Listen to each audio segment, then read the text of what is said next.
Hello friends, तो हो रहा है दोपहर का वक्त, तो बज रहे हैं 12। तो मैं बनाने जा रही हूँ लौकी के कोफ्ते। आज दोपहर के लंच में बनाऊँगी। तो उसके लिए मैं लौकी कस रही थी। लौकी मैंने छील ली थी और धोकर उसको मैंने कद्दूकस कर लिया है। और उसमें काली मिर्च कूट कर डालूँगी थोड़ी सी। ये कुटी हुई काली मिर्च बहुत अच्छी लगती है। गरम मसाला चाहे नहीं डालो, पर काली मिर्च कूट कर डालो तो बहुत अच्छी लगती है। तो मैं लौकी में काली मिर्च डालूँगी कूट कर,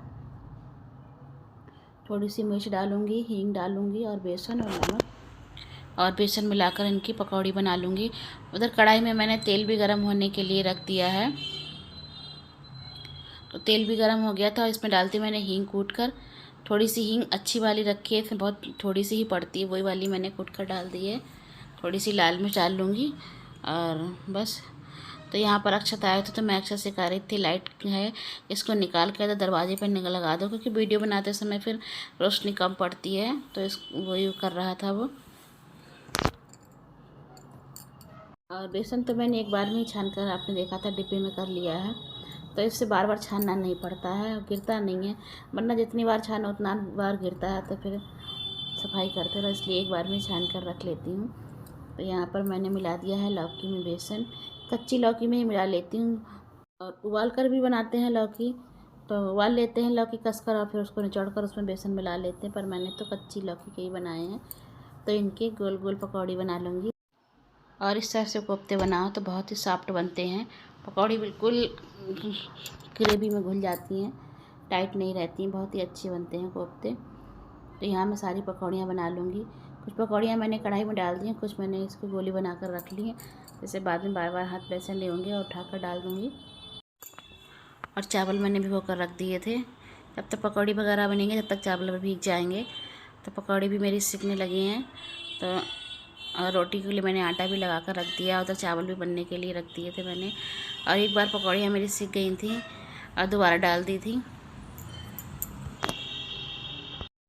और एक कटोरी में मैंने सारे सूखे मसाले निकाल लिए थे।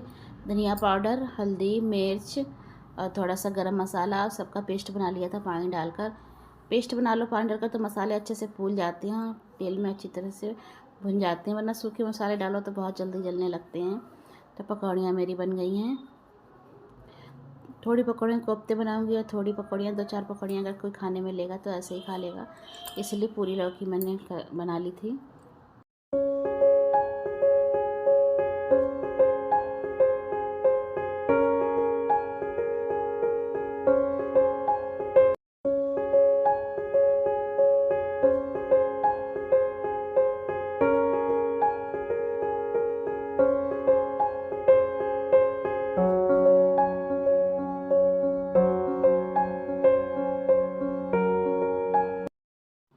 और मैंने तेल में मसाला डाल दिया था, टमाटर काटना भूल गई थी।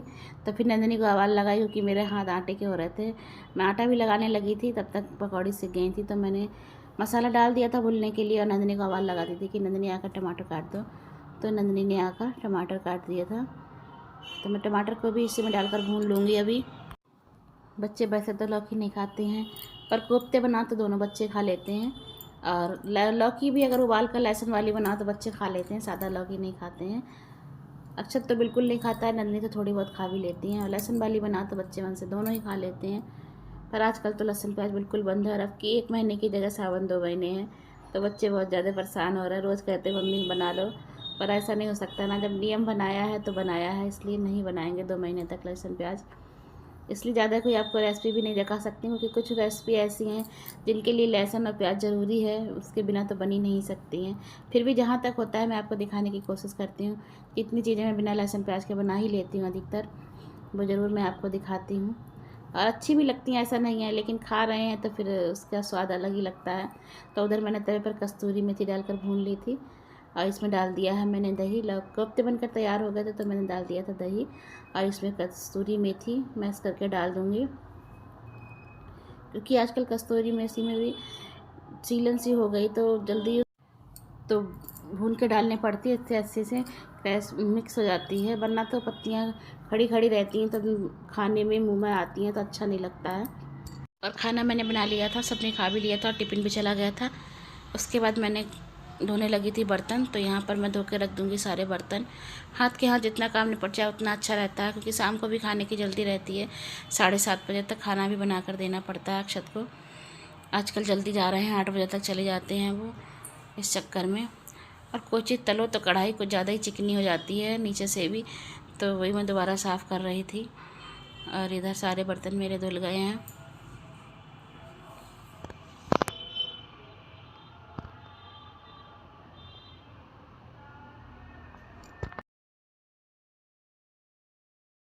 उसके बाद मैं लग गई थी किचन की सफाई में। तो यहाँ मैंने गैस साफ़ कर ली, टाइल्स भी पोंछ दी थी और स्लिप भी साफ़ कर लूँगी। तो अब स्लिप को किसी दिन गर्म पानी से साफ़ करूँगी, तो ये थोड़ी वैसी हो रही है, क्योंकि चिकनी चीज़ें बनाते रहो तो थोड़ा वैसा चिकना सा हो जाता है स्लिप। तो उसको एक आध दिन में मैं गर्म पानी से साफ़ करूँगी, नहीं तो हुआ तो आज शाम को ही साफ़ करूँगी। वैसे साफ़ है, इतना गंदा नहीं है, बस यहाँ पर आटा लग जाता है, रोटियाँ वगैरह बेलो तो वो भी साफ़ कर देती हूँ। पहले से पानी डाल देती हूँ तो सारा फूल जाता है, अच्छे से साफ़ हो जाती है स्लिप। तो स्लिप भी मैंने साफ़ कर दी है। किचन की क्लीनिंग हो गई थी। और चावल कई जैसे कट्टे में ही रखे हुए थे, डिब्बे में नहीं कर पा रही थी, तो मैंने उसको भी डिब्बे में आज कर ही दिया। थोड़े से रह गए थे, वो किसी और डिब्बे में कर दूँगी बर्तन में, क्योंकि वो बन जाएंगे। और 2-3 दिन से रखे हैं डिब्बे में, और सामान रखा था वो निकाल दिया था, तो मैंने इसमें कर दिए चावल।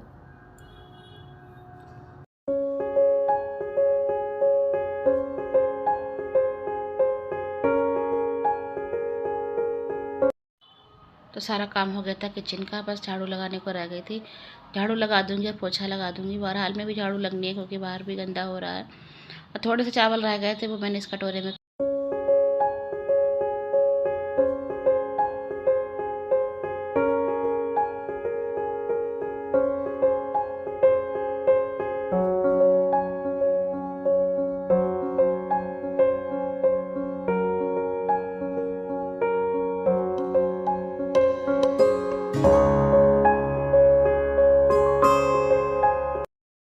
हेलो फ्रेंड्स, जय श्री कृष्णा, राधे राधे। और कैसे हैं आप लोग? तो स्वागत है आपका अपने चैनल में। तो वीडियो तो दोपहर के लंच से ही तो शुरू हो गई थी, और मैं मिल रही हूँ आपसे अभी इस वक्त। तो कल हम लोग गए थे मंदिर, और वीरेंद्र की ही वीडियो डाली थी हमने कल, और कुछ नहीं डाला था बस। तो मंदिर से लाए थे हम कुछ मिट्टी की चीज़ें, जो आपको दिखाती हूँ। देखिए, ये देखिए,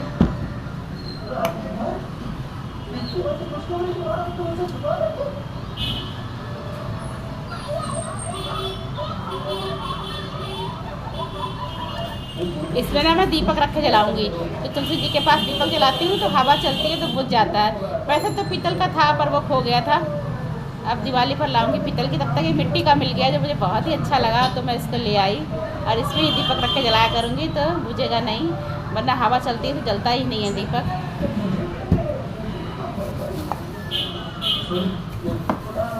और लाई थी मिट्टी के कप। बहुत ही अच्छे अच्छे खिलौने वगैरह मिलते हैं बच्चों के, पर खिलौने लाकर क्या करूं, बच्चे तो अब बड़े हो गए हैं। बोतल वगैरह है, गुल्लक वगैरह है, सिलेंडर वाले गुल्लक हैं, मैंने दिखाई है वीडियो में, आप देखना। बहुत सुंदर आइटम मिल जाते हैं वहाँ पर मंदिर में। ये देखिए, 4 कप लाई थी।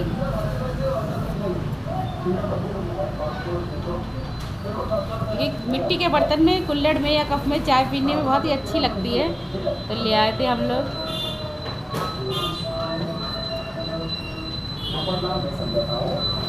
तो बस यही सब लाए थे, बकाया सामान तो बस वही बिकता है, माला वगैरह, और कुछ नहीं ऐसा। तो मैंने कहा चलो आपको भी दिखाती हूँ। तो कुछ चीज़ें इतनी अच्छी लगती है कि दिखाने का मन करता है। और उसके बाद मैं आ गई थी किचन में चाय बनाने के लिए। तो अपनी चाय बना रही हूँ, तो आज नंदिनी पिएंगी, नंदिनी की भी बनाऊँगी। तो जब मैं यहाँ पर इलायची कूटने चली तो मुझे याद आया कि मैंने इसमें दोपहर में हींग कूटी थी और धोई नहीं थी। तो मैं अभी कुछ देर पहले नंदिनी के पापा आए थे, तो नंदिनी ने चाय बना कर दी थी। तो मैं नंदिनी से पूछ रही थी कि नंदिनी तुमने इसमें इलायची कूटी थी? तो बोली हाँ। तो मैंने कहा पापा को चाय में हींग की महक नहीं आई थी क्या? और मैंने उसको धुलने डाल दिया, क्योंकि उससे मुझे याद नहीं रहा। और मैंने जब इलायची कूटी तो उसके पीछे वाले हिस्से से कूट ली थी, स्लिप पर रख कर ही। तो बना ली मैंने अपनी और नंदिनी की चाय, और लगा ली ब्रेड में मलाई। नंदिनी तो खाती नहीं है मलाई बिल्कुल भी किसी चीज़ में। उनकी तो अगर दूध कभी लेती भी हैं तो दूध भी छान कर देना पड़ता है। तो छान दी है मैंने यहाँ पर चाय दोनों की। और उसके बाद मैंने चाय वगैरह पीने के बाद कुछ टाइम था, खाना बनाने में भी देर थी। खाना भी आज शाम को पुलाव बनेगा, क्योंकि नंदनी बोली मुझे पुलाव खाना है। कोफ्ते भी रखे हैं, थोड़ा सा आटा बच गया था वो भी रखा है, तो शाम को थोड़ा सा रोटी या पराठे सेक लूँगी कोफ्तों के साथ और थोड़ा सा पुलाव बनाऊँगी। तो उसके बाद जो मैंने कल ब्लाउज़ सिला था वो मेरा फिटिंग लगने के लिए रह गया था, तो आज मैं ब्लाउज़ लेकर बैठ गई थी अपनी फ़िटिंग लगाने के लिए उसमें। तो जब टाइम मिलता है तब थोड़ा थोड़ा कर लेती हूँ, एक साथ में तो नहीं हो पाता है, क्योंकि पूरा करने एक दिन में बैठूँगी एक टाइम में तो काफ़ी समय लग जाता है, इसलिए थोड़ा थोड़ा कर लेती हूँ। तो मैंने सिलाई साइड की लगा दी थी, अब मुझे लगानी थी फिटिंग, तो मैं डायरी में एक बार में नाप लिख कर लिख लेती हूँ, बार बार नाप नहीं लेनी पड़ती है। तो वही मैं लगा रही थी और नाप से निशान लगाकर अब मैं इसमें लगा दूँगी फिटिंग। एक सिलाई सीधी तरफ से लगा लेती हूँ, तो जब फिटिंग लगाती हूँ तो जो सिलाई की साइड होती हैं वो अंदर खो जाती हैं, तो धागे वगैरह नहीं निकलते हैं। तो वही मैं देख रही थी और फिटिंग लगा लूँगी। तो साइड करने के लिए बीच में लगा लेती हूँ आलपिन वगैरह या सेफ्टी पिन जो भी होती है, जिससे कि भागे नहीं और फिटिंग अच्छे से लग जाए। तो यहाँ पर मैं नंदिनी से कोई बात कर रही थी, अब याद नहीं मुझे क्या बात कर रही थी, पर यहाँ बैठे रहो पास में तो कुछ ना कुछ बातें तो होती ही रहती हैं। उनकी भी आजकल पढ़ाई होती रहती है, पूरा दिन लग जाता है, कभी कोचिंग कभी स्कूल, तो उनकी भी टीवी चलती रहती है और पढ़ाई होती रहती है। यहाँ पर मेरा ब्लाउज भी तैयार हो गया आपसे बातें करते करते, तो अब इसमें हुकाई रह गया है, वो करूँगी अगले दिन, क्योंकि एक दिन में सारा काम करो तो नहीं हो पाता है। और सबसे बड़ा काम ब्लाउज में हुकाई बनाने का लगता है, तो बनाऊंगी। सबसे ज़्यादा आलस आता है मुझे हुकाई बनाने में, लेकिन बनाऊंगी, कल बनाऊंगी, कि और भी कपड़े सिलने के लिए पड़े हैं वो भी सिलने हैं। तो जब एक कंप्लीट हो जाएगा तभी दूसरा फैलाकर बैठूंगी। उसके बाद कपड़े लेने चली गई थी, अंधेरा हो गया था, 7 बज रहे थे करीब। तो कपड़े आज उतारे नहीं थे, सूखे नहीं थे, तो मैंने कहा पड़े रहने दो, क्योंकि ना तो यहाँ पर धूप का चक्कर है, ना बारिश का और ना ही बंदर का, तो सूख जाते तभी उतार लेती हूँ।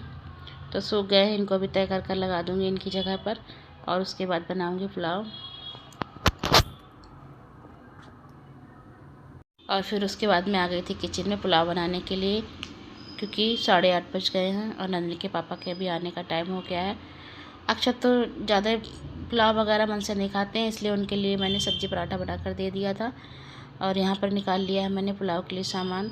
तो पुलाव के सामान में डालूँगी मटर, पनीर और साबुत खड़े मसाले डालूँगी, थोड़े से काजू डालूँगी। साबुत मसालों में जीरा डालूँगी, काली मिर्च डालूँगी, तेज़पात के पत्ता डालूँगी, सफ़ेद इलायची डालूँगी और दालचीनी जावित्री वगैरह जो भी होगी खड़े मसालों में वो सब डाल दूँगी। अच्छा लगता है, अच्छा स्वाद आता है। तो मैंने इसमें लगा दिया था घी और डाल दिए हैं सारे मसाले, और इसमें पनीर डाल दूँगी, मटर डाल दूँगी, चावल डाल के थोड़ा भूनकर फिर इसमें एक सीटी लगा लूँगी। तो काजू निकालना भूल गई थी, वरना थोड़े से घी में पहले फ्राई कर लेती हूँ, तो आज ऐसे ही डाल दूँगी। फ्राई भी नहीं हो पाए क्योंकि भूल गई थी निकालना। डाल दिए थे मैंने मटर। तो जब सब चीज़ पड़ गई उसके बाद चावल डालकर मैंने अच्छे से भून लिए हैं। तो ज़्यादा देर नहीं भूनूंगी, वरना फिर चावल टूटने का डर रहता है, लेकिन थोड़ी देर तो भूनती हूँ हल्के हाथ से चला चला कर, जिससे कि चावल नहीं टूटे और खूब खिला हुआ पुलाव बनता है। उधर मैं बनाने लगी थी रायता, क्योंकि पुलाव के साथ में रायता अच्छा लगता है बूंदी का, तो बूंदी का रायता बनाऊँगी। दही भी मैंने बाज़ार से मंगाया था, घर पर नहीं जमाया था। वैसे घर पर भी जमा देती हूँ, लेकिन पहले से पता हो कि कुछ बनाना तो जमा देती हूँ, नहीं तो फिर घर बाज़ार से मंगा लेती हूँ। सामने ही मिल जाता है सारी चीज़, दूध, दही, घी, पनीर वगैरह सब सामने मिल जाता है। तो मैंने रायते में भी छौंक लगा दिया। उसके बाद पुलाव भी मेरा बनकर तैयार हो गया। तो देखिए कितना खिला खिला सा पुलाव बना है, और मैं भगवान जी का भोग लगा दूँगी। और नंदनी के पापा भी आ गए थे, तो मैंने सबके लिए पुलाव लगा दिया था और सबने गरम गरम खा लिया था। उसके बाद मैंने किचन का सारा काम कर लिया था। ज़्यादा बर्तन वगैरह भी नहीं थे, क्योंकि पुलाव भी बना था। बकाया सारे बर्तन तो मैंने पहले धोकर रख दिए थे, किचन भी क्लीन कर दिया था, और उसके बाद कुछ और काम में लग गई थी। तो मिलती हूँ आपसे नेक्स्ट ब्लॉग में। आज का ब्लॉग यहीं तक। आपको मेरा वीडियो पसंद आता है तो लाइक करें, शेयर करें, सब्सक्राइब करें। तब तक के लिए बाय। मिलती हूँ आपसे नेक्स्ट ब्लॉग में।